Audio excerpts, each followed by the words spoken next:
Welcome back to the podcast, guys. We're on podcast 50. Chris, what's going on? It is snowing here. We got sleet flying. Too early for this, man. I'm not used to this crap. I'm Snowing. sitting here in a sweatshirt and a vest in my own basement, Yeah. just Well, chilling. today we got this is really cool because we haven't caught up with Mike from Domain in 2.5 years. It's been a while. So Mike, He's a uh busy we guy. we we were able to catch up with you here, so I know you're multitasking, but what's going on? Where are you headed to? Hey fellas, well thanks for having me on the 50th episode. That's pretty impressive. So kudos Yeah. to you guys for being awesome. Thank you. Well, I'm on the road. That's like you guys were saying, it's cold season now, so that means I'm traveling for the next 3 months, pretty much getting things dialed in for the year. So hmm Okay. it's always good to catch up with you fellas, though it's been way too long. Obviously, Yeah. we communicate via text and messenger and all the things that you guys are rocking and rolling, but it's good to see your faces and reconnect via the pod. Right. Yeah, well, last time was 2.5 years ago. We had you and Timmy on, and we basically answered a lot of YouTube questions that came in. Yeah. And I think this will be my third or fourth year using Domain, and I know you guys have progressed a lot since then. So give us a little bit of what's going on with Domain. I know you have several people that work for you now. Yeah. So what's kind of been that process and progress?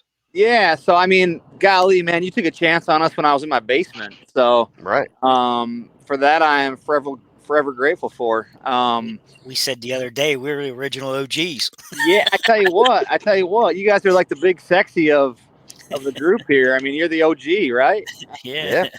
How often do you take a chance on some knucklehead in his basement? But no, yeah, I think that's probably been 3 or 4 years now, and we've progressed slowly but surely, and built an awesome team of good humans that are just obsessed with hunting and food plotting, and we've got 7 employees now and distributed 4 states.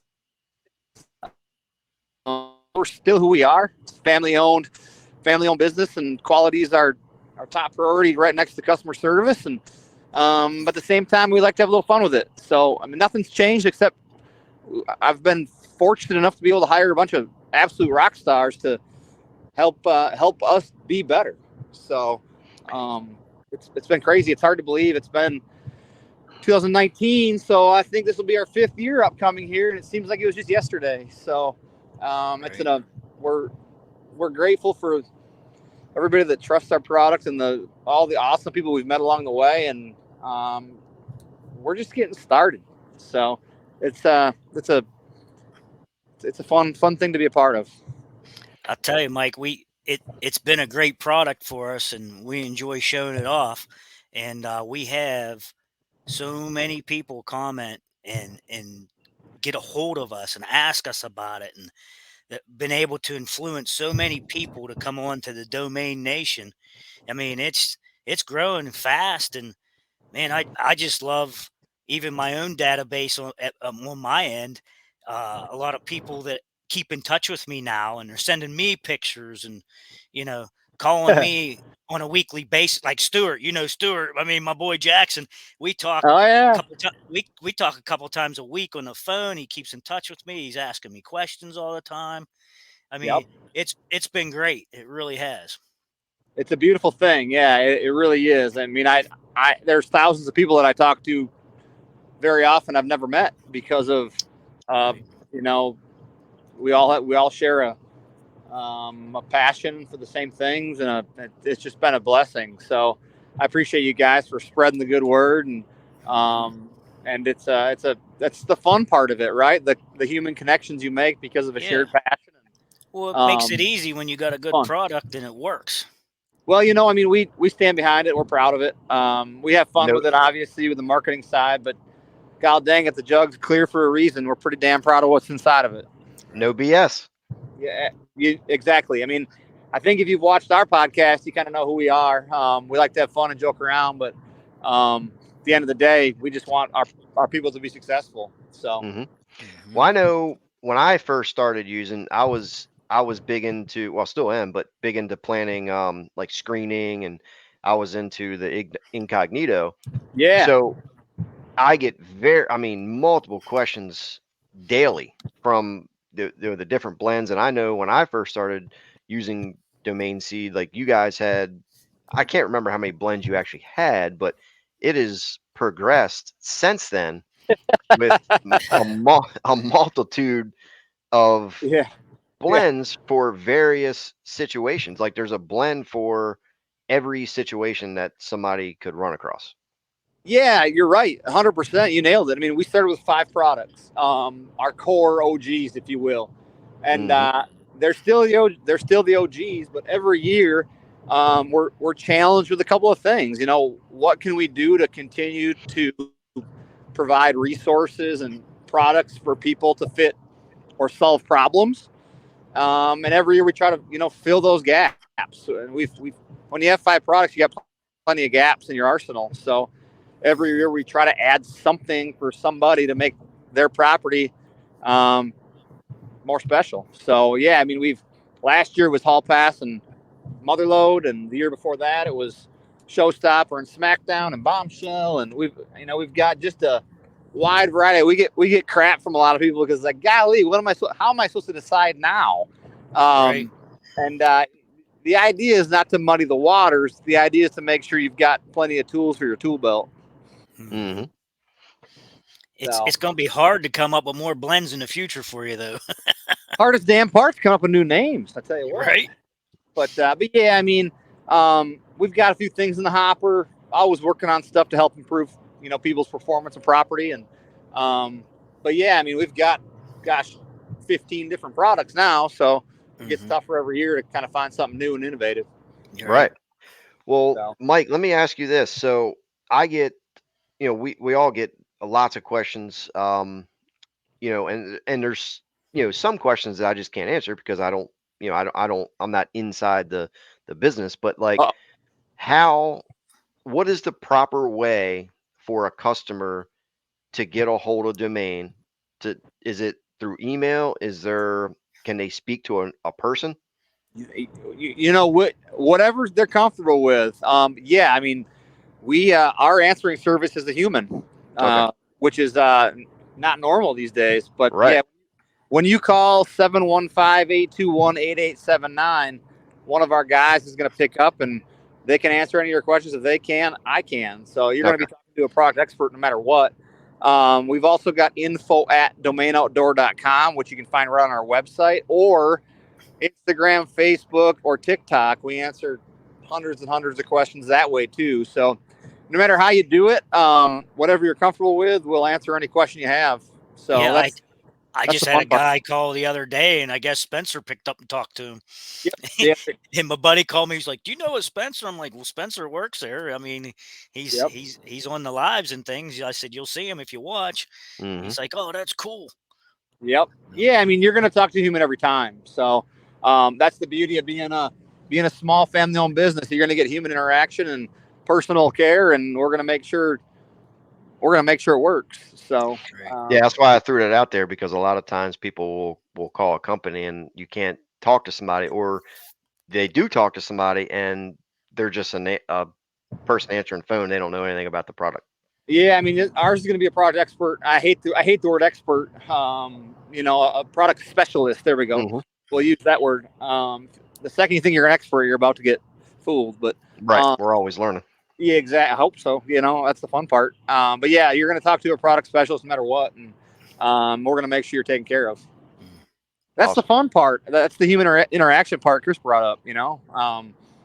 It's funny. My guys will mention it too. Like Jake will laugh. He's like, "Man, I've texted Stuart 5 times this week. I met him. I met him on social media through Domain. Right. So Right. it's just funny how it all works. And Yeah, the background behind that was he seen my videos and stuff, and he just one day hit Messenger phone call, and we started talking, and he started asking me all these questions, and I mean, and he just started doing stuff that I was suggesting, and it started working out for him, and then his little boys were old enough to start hunting, and Oh yeah. I mean, every time they get a deer, he FaceTimes me, and I talk to Cooper and tell him what a great job he's doing.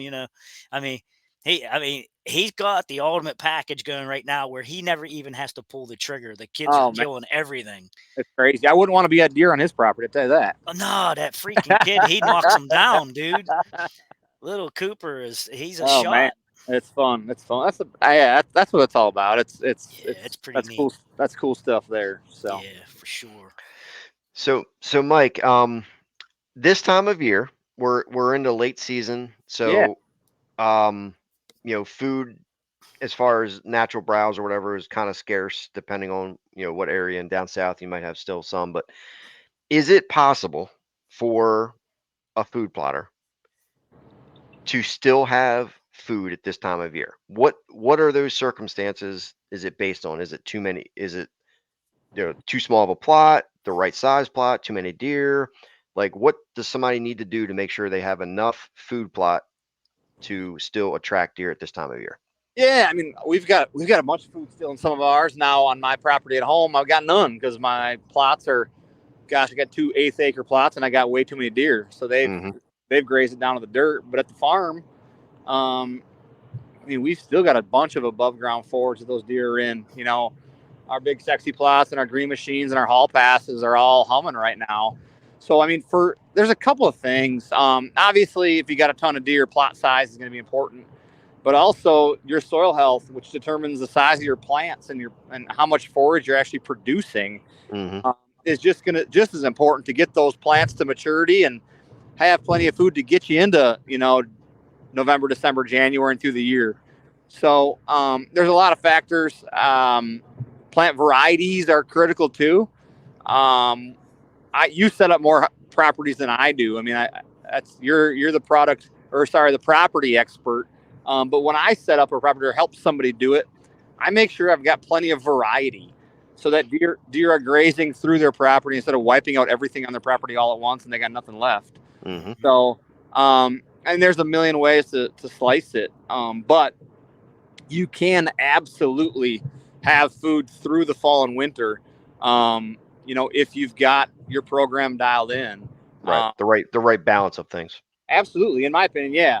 Now again, the next person says, well, you knucklehead, you just told me your property didn't have anything. So there are other cases where I physically have, I butt up against the state park, so I have a deer problem. And I mean, I would probably need 10 acres of food to feed them all, and my property's not even that big. So, so I know that, right? So it's like, all right, I'm going to focus on plants in my food plots that are going to feed deer in September, October, and into November. And after that, I know I'm going to run out. So I focus my efforts around that. And on our other properties where we've got an abundance or enough, then we plan on, I mean, late season is my favorite time to hunt because all those deer are piling into food plots. So it's one of those things where oftentimes you'll see it. A customer will start with a half acre and they'll plant it and have success. And the next year it's 2 acres and then it's 4. And the more food you have, the. Did we lose Mike? Nope, am I still here? Yep, you're here. You're still there. Yep. I thought we lost. That was my brother Tim called me. I just X'd him out. So okay. Yeah, I was. So, I was yeah, actually. I mean, so go ahead. I think it's 100% possible on most properties to carry food into the winter. Yeah, I was gonna say I was on a podcast the other night. Someone had me on as a guest, and they had a land manager on there, and the question came to me, what would I be doing in a situation if I was setting up property? And I said, you know what, guys? I said, the best advice I can give you is you got to plant something with a blend that's going to plant or feed deer 365. And he was like, what are you talking about? I said, well, obviously, if you got a blend that's got something in it, and I love to just say that all the time, plant for 365, you're going to have something that's good in the fall and something that's going to be there first thing in the spring when it starts to green up. I said, you're going to have something in the dirt growing at all times. And the other guy that was on with me, that's a property manager, he was like, hey, that's good. I like that. I feel like he's gonna use my saying now.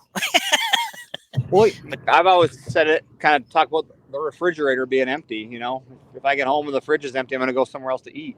yeah, So make sure the fridge is always full. right. Yeah. Well, I know over the summer, I don't know if you've seen my videos or not, but I'm big Oh, into. I see more than you think, Dave. Okay, just checking. I'm big into Oh, yeah. foiler feeding, as you know. So When you say mean things about me, I see that. So right, I told him not to um, say it. I'm no, big sorry. into I'm big into foiler feeding. So I have a spray setup with a pressure washer and pump set up, and I can drive through my property and with the pressure washer, and I can spray liquid courage everywhere. Yep. I've sprayed my whole entire farm this year, browse, food plots, everything. I used the your new release of the Dirty Deeds. Dirty So, deeds. yep, Dirty Deeds. How has those two products been as far as they've been released? How has the public uh, interacted with them? They've been great. Now, I mean, they're not a big sexy, and what I mean by that is, typically with a liquid product, it's an add-on. It's another purchase the customer has to make, Hmm. just point blank. However, it's one of those where they add so much value that they make up for the investment almost immediately, because they're going to allow your effort, your time, to turn into better results. And so they've both been incredible. Everybody that uses them loves them. They're fantastic products with 80 years of ag background. I mean, they are a soil conditioner that's going to help the plants grow and absorb more of the nutrients, and then the foliar feed, which is going to be an instant burst of energy, and then allow those plants to soak that in, and you're going to see significant gains by using those. So those are an awesome launch with them this year, and I'm even more excited about next year as more and more people see the value of them and add them to their program. If you look up humic acid and what it can do for your plants and your soil, just Google it. Um, Dirty Deeds is probably the most valuable product that we have because of what it can do to improve your soil, to then in turn maximize your forage production. And then with the cost of fertilizer where it's at, I mean, liquid courage, 2 acres of fertilizer. So the value is just incredible there, and the way it's applied is so simple too. So those are two products that I'm a nerd, so I'm wildly excited about those, and we've got some more liquids down the line that we're working on too. So that's a fun area to just help people produce more food. I mean, that's one way to get more food to winter, right there, Dave. Feed them Yeah. what they need. Well, what I have found is that when you start getting into those, I call them like specialty items, like the Dirty Deeds, any kind of soil conditioner or Yeah. liquid fertilizer, you attract the serious people. And what I mean by that is I'll go to like clients or whatever, and I'll say, hey, this species might be good, or this blend might be good to plant. Then I'll say, well, then he said, what can we do more? And I'll say, well, you could start getting into soil conditioners and liquid fertilizers and things. And they'll say, well, do I really need no, you don't need it, but how serious do Yep. you want to be? Yeah. It's funny. Like we'll post pictures of some of the farms that we help manage, and people are like, What did they plant? What did they plant that? What's that soil like?" Well, it's a couple of years worth of building up that soil, and that's Hmm. why those plants are so big. And we've got basketball sized turnips, Hmm. and that's where it comes from, is soil health and making sure those plants have the nutrients they need to maximize their growth. So um, it's like anything. It's over time. You start with one thing, and 5 years later you've seen the value in it, and now you don't hold anything back. So um, they're Can you special products. So can you break down the controversy there is with brassicas and needing frost for the deer to eat? Because I don't see it. I don't I when find I that at all. No, when yeah, they just hammer them. I just kind of laugh at that one.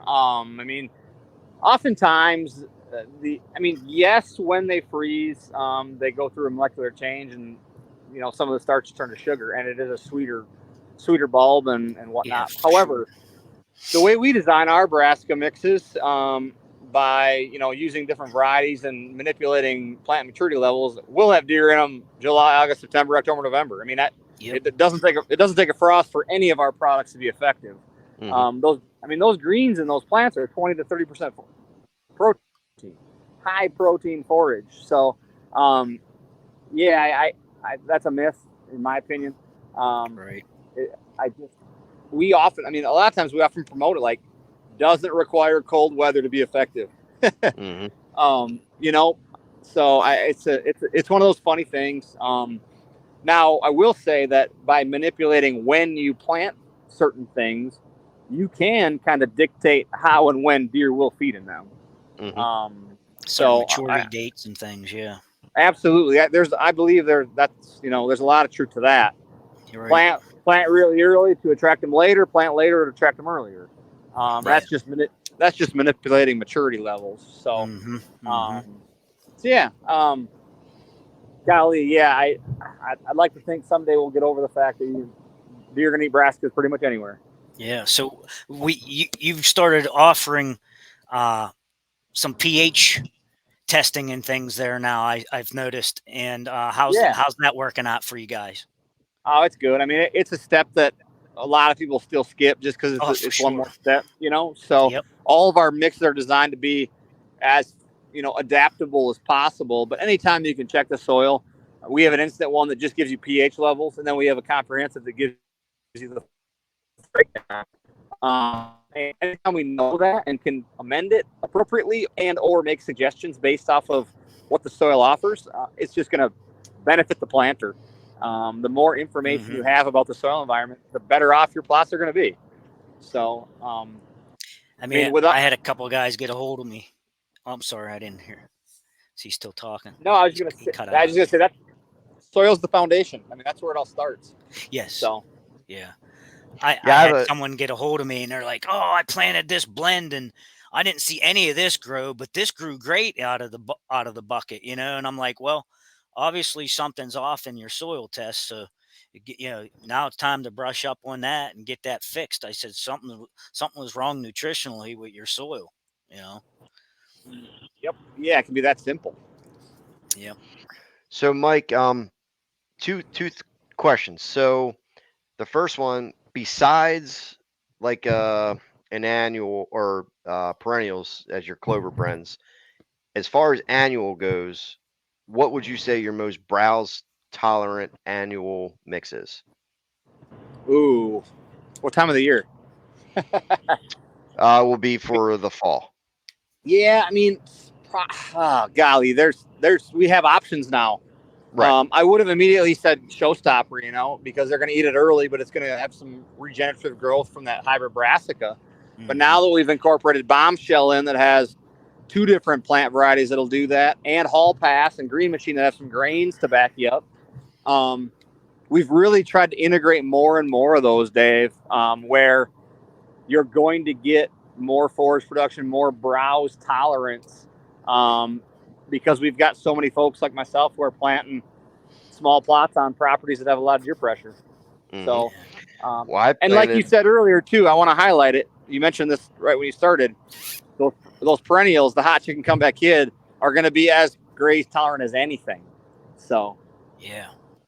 Now, my second question is, I'm not an expert on anything, but when it comes to alfalfa, yeah, your comeback kid blend has a bunch of clovers and some alfalfa in it. It does. Say the following year, somebody wants to frost seed comeback kid into it again. Yep. I know that alfalfa, if you have an existing stand and you try to plant alfalfa into it, the existing alfalfa will kill the new alfalfa. Is that correct? Yeah. So I think there's about 7% alfalfa in there in our comeback kit. So it's a small amount, but it's a great variety. It's a really cold tolerant one that works well with clover. But yes, so when you frost seed comeback kit into comeback kit, if you have alfalfa existing, depending on how many years it's been growing, if an alfalfa seed lands near an existing plant, that existing plant won't allow the new one to germ. Okay. Now, Gotcha. if it lands elsewhere, which is probably more likely just because of the low ratio of alfalfa plants in the mix, you can integrate more alfalfa into your stand, as long as it's not in close proximity to an existing plant. So, Okay. So you could it's still my have new alfalfa grow. It just depends where the 100%. seed lands. Exactly. Yep. Yeah. So it's my favorite mix to frost seed, and we do a ton of frost seeding. I mean, just Yep. why not use Mother Nature to incorporate more perennials on your property? Oh, So. geez, I put so much clover in this year; it was ridiculous, and it was great. I mowed it so many times just to keep it from going haywire. You Every know, time we recorded a podcast, you were mowing clover. every week I was mowing. Well, the stuff kept growing; it was going out of control, Mm-hmm. and I wanted There it you to go. look. I wanted to look well manicured for my pictures that I post.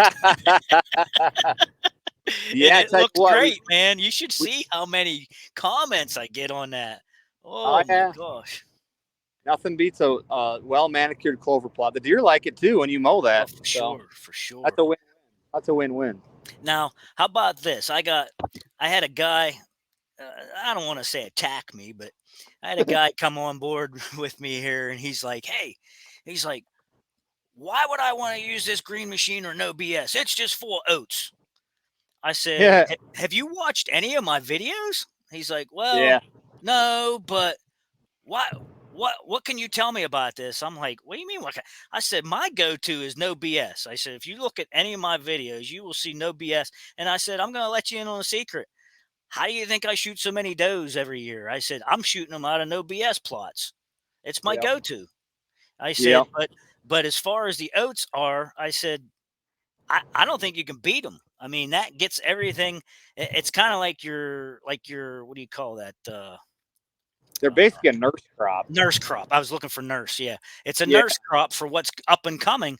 And I said, if you look at my videos from this year, I didn't plant no BS this year, but I said, if you look at what I call the green mile, the buffer strip along the edge of my woods, it is such lush clover. And guess what it was? I didn't touch it. It was last year's no BS. Mm. yeah, And I yep. said, it is so thick and lush. And I said, this is the benefit that you will have from planning something last year. So everything you do this year is going to benefit you next year. Sure You know, does. but I Yep. mean, so what would you tell a guy that says, I wouldn't want to use that? It's just for oats. You know, I mean, Yeah, I wish states would allow you to label your seed based on weight, or sorry, based on seed count, not by weight. mm, Um, because there's actually more clover seeds in that mix than there are oats, which is funny. But the weight of the oat makes it 40% of the mix, when in theory it's 10% of the mix. okay. So I mean, it's one of those things where when you look at Green Machine and No BS and even Hall Pass, when you look at them, it's like, wow, these are really really grainy from a visual standpoint. And maybe in the first 10 days of growth they look that way, Yeah. but as the plants mature, by 2 months of growth, you can't even hardly see the grains in them anymore. Whether it's grays or just they're there as a nurse crop to get everything else going. So they're definitely not a filler. I can promise you that. They're food, but they're also a nurse crop to help For everything sure. kind of establish and get going. So Yep. Yep. No BS is probably our most overlooked product. I mean, It's my favorite. it's a Swiss Army knife of Swiss Army knife. It's probably our best hunt plot that we offer. It's as good a mix as we've got from a Yeah. plant variety standpoint to a no equipment necessary standpoint to a Yeah. big plot to a small plot to a beginner to an expert. I mean, it's as good as they get. Yeah, I've used it in the woods for my kill plots. I've used it out in the middle of a field for destination, and it Yep. just produces wherever I put it. Mm-hmm. Yeah. You know, Yep. When we launched that thing, we marketed it poorly. We called it a throw and grow. So people thought the only way they could use it was a throw and grow, and that's far from the case. I mean, it's like I said, it's probably our best hunt plot that we offer. yeah, it's a good Mm-hmm. one for sure. Now, Mike, you've heard of a limit shield, right? I have, yeah. Okay. Well, we use them. I'm good friends with Philip, and he was I was working with him kind of over the summer through text and stuff on what he should plant, and he got I think him and the owner of a Lemon Shield got a farm together in Virginia that I'm supposed to consult on this winter, but he planted no BS, Yep. and he sent me a picture 2 weeks ago, and they killed their first buck off of the no, sorry, it wasn't no BS, it was Green Machine. Oh yeah. Yeah. Yep. And now he's in love with Green Machine. So Timmy's favorite mix is No BS. It always has been, and for me, it's always been Green Machine. Okay. So we each have our everybody has their fave, but Yeah. that's mine. I mean, I plant Green Machine in front of my favorite tree stand. I try not to do it I'd like to do it every year, but I try to switch it out every couple. But man, that's my fave without My question. favorite is Showstopper. Oh yeah, that's a doozy. I had good success with. I mixed Showstopper and Bombshell last year. Ooh, That was a bomb. Woo. Yeah, I like that. And I added in kale. Okay. Oh hey. Yeah. Yeah. Spinner from our team mixed Bombshell with Hot Chick, and that was pretty trendy there for a while too. That was a pretty neat combo of perennials and annuals. That worked out pretty well too. So Now, Mike, we won't hold you up too much longer, but I have just one more question. So, yeah, go for it. On your blend Overhaul, how long would you say that would last for? So I know there's a percentage of buckwheat in there, and buckwheat usually matures in 50 days or so, and then it starts producing seed heads. Yep. So I was working with a guy yesterday over Instagram that had questions about Overhaul, and he lives down in Mississippi. So I was trying to explain to him that with Overhaul, he could, and his main priority was improving the soil. And I tried to explain to him that he could get 2 plantings of Overhaul turned back into the soil before his fall planting, since he's in a warmer climate, or with a longer growing season. Yeah. So yeah, you have 120 days easy. Okay, so on average, is that right? Like with your Overhaul blend, like would you say 60 days turn back in, or? I mean, that'd be an amazing program, Dave. Honestly, if you had the ability and were willing to plant it, say in March, and grow it for 60 days and turn it back in, and then do it again for 60 more, and then plant your fall plot, that'd be amazing. Not everybody can do that. The way it's utilized is, for the most part, the way it's utilized is plant it in the spring, let it run its course, and then some, probably into August, terminate, till in, plant. As you guys know, all those plants in there have a purpose to build soil, feed deer too, but build soil. So if you can do it twice, oh my gosh, especially if you're down south where you got sandier soil that's low in organic matter. If you're not in that Mississippi River Delta, and you're some of the other parts, so that you're just sandier, more acidic, low organic matter counts. Oh my gosh, if you could do that twice, that'd be incredible green fertilizer. Yes. So you wouldn't worry about the buckwheat maturing then? I mean, like you said, it's going to mature in 60 to 70 days. Okay. But you've still got your tillage radish. You've got 2 varieties of clovers that are fixating nitrogen. You got spring triticale. You've got a bunch of plants that are still doing things to improve the soil. The only plant that matures super early is the buckwheat plant. So, right. So he wouldn't need to plant it twice, but he definitely could. Okay.